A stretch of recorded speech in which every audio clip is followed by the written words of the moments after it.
Hi hello வணக்கம் friends, this is விடி Agnel from yellow birds life style. இன்றைக்கி நம்ம ஒரு டாபிக் பார்க்க போகிறோம். என்னென்னு பார்த்தீங்கன்னா, பேபிஸோட காஃப், அதாவது இருமல், சளி அந்த மாதிரி பிரச்சனைக்கு ஒரு ரெமெடி பார்க்க போகிறோம். ஸோ அதை பார்க்குறதுக்கு முன்னாடி இதுவரை நம்ம சேனலை சப்ஸ்கிரைப் பண்ணாதவங்க மறக்காமல் எல்லோ பேர்ட்ஸ் லைஃப் ஸ்டைல் சேனலுக்கு சப்ஸ்கிரைப் பண்ணுங்கள். பக்கத்தில் உள்ள பெல் ஐக்கானையும் கிளிக் பண்ணிடுங்க.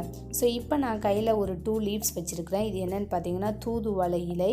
ஸோ இதுக்கு முன்னாடி நீங்கள் பார்த்துருக்கலாம். ஸோ பார்க்காதவங்க இதுதான் தூதுவளை இலை. ஸோ ஃப்ரண்ட் அண்ட் பேக் 2 சைடுமே சின்ன சின்ன முட்கள் இருக்கும். ஸோ நான் இது ஒரு 2 லீவ்ஸ் வச்சுருக்கிறேன். ஒரே ஒரு பூண்டு பல் எடுத்துருக்கிறேன். இப்போ கையில் வச்சுருக்கிறது திப்பிலி இலை. அதாவது நம்ம திரிகடுகமில் சுக்கு, மிளகு, திப்பிலின்னு சொல்லுவோம்ல, அந்த திப்பிலி இலை இது. ஸோ நெக்ஸ்ட்டு வந்து நான் துளசி இலை காமிக்கிறேன். ஸோ இது எல்லாமே வந்து மூலிகை செடிகள் தான், மூலிகை இலை தான். அதுக்கப்புறம் சீரகம், மிளகு, பனங்கற்கண்டு வச்சுருக்கிறேன். நெக்ஸ்ட்டு பார்த்தீங்க அப்படின்னு பார்த்தீங்கன்னா கற்பூரவள்ளி, அதாவது ஓமவள்ளி இலை, அதோட 3 லீவ்ஸை வச்சுருக்கிறேன். இதோட பெனிஃபிட் கூட நம்ம ஆல்ரெடி நம்ம சேனலில் நான் போட்டிருக்கிறேன், மேலே கார்டில் கொடுக்குறேன். நெக்ஸ்ட் ஒரே ஒரு வெற்றிலை வச்சுருக்கிறேன். ஸோ இந்த அளவு எல்லாமே பெரியவங்களுக்கு நீங்கள் யூஸ் பண்ணிக்கலாம். ஸோ பேபிஸ்னு வரும்போது நம்ம இவ்வளோ லீவ்ஸ் நம்ம ஆட் பண்ணணும்னு அவசியம் கிடையாது. ஃபைனலாக கண்டங்கத்திரி இலை. ஸோ கண்டங்கத்திரி இலைகள் ஃபுல்லாகவே முட்களாக இருக்கும்.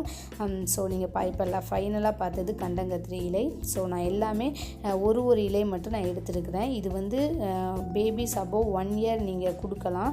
ஸோ நீங்கள் ஒரு 3 டேஸ் கண்டினியூஸாக கொடுக்கும்போது உங்களுக்கு வறட்டு, இருமல் அந்த மாதிரி பிரச்சனை அப்படின்னா கண்டிப்பாக சரியாகும்.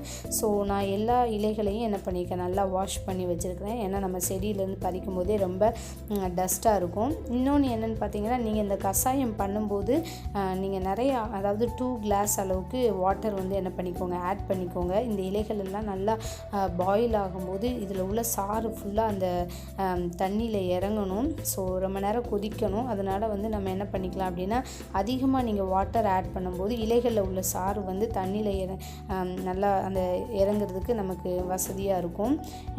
நீங்கள் ஸோ அதிகமாக நீங்கள் வாட்டர் ஆட் பண்ணிக்கோங்க. இப்போ நம்ம என்ன பண்ணலாம் அப்படின்னா, இதை பாயில் பண்ண வச்சிடலாம். ஃபைனலாக நான் துளசி இலையும் ஆட் பண்ணிட்டேன். தூதுவளை இலை வந்து நான் எதுக்காக ஆட் பண்ணியிருக்கேன் அப்படின்னா, மார்பு சளி, இருமல் இது 2க்குமே தூதுவளை இலை ரொம்ப நல்லது. நெக்ஸ்ட்டு பார்த்திங்கன்னா திப்பிலி வந்து மிளகு குடும்பத்தை சார்ந்தது, அதுவுமே ஒரு மூலிகை செடி தான். அதுக்கப்புறம் கண்டங்கத்திரி வறட்டு இருமலுக்கு நல்லது. ஸோ இது எல்லாமே மூலிகை செடிகள் தான், நிறைய ஹெல்த் பெனிஃபிட்ஸ் உள்ள ஒரு இலைகள் தான். ஸோ நீங்கள் பெரியவங்களும் இதை யூஸ் பண்ணலாம், குழந்தைகளுக்கும் நீங்கள் அபவ் 1 இயர் நீங்கள் கொடுக்கலாம். ஸோ இப்போ நல்லா பாயில் ஆகி தண்ணி நல்லா வற்றிடுச்சு. இப்போ நம்ம வடிகட்டிடலாம். ஸோ நிறைய வாட்டர் நான் ஆட் பண்ணியிருந்தேன். இப்போ நீங்கள் பார்க்குறீங்க. ஸோ இதை நம்ம வடிகட்டும் போது நமக்கு எவ்வளோ கிடைக்குது அப்படின்னு சொல்லி பார்க்கலாம். ஸோ நல்லா வடிகட்டிடுறேன்.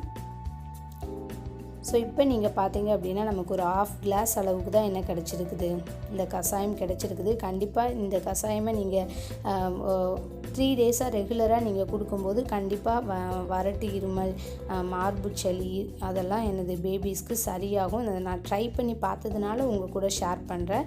இந்த வீடியோ உங்களுக்கு பிடிச்சிருந்துச்சுன்னா லைக், ஷேர் பண்ணுங்கள். மறக்காமல் எல்லோ பேர்ட்ஸ் லைஃப் ஸ்டைல் சேனலுக்கு சப்ஸ்கிரைப் பண்ணுங்கள்.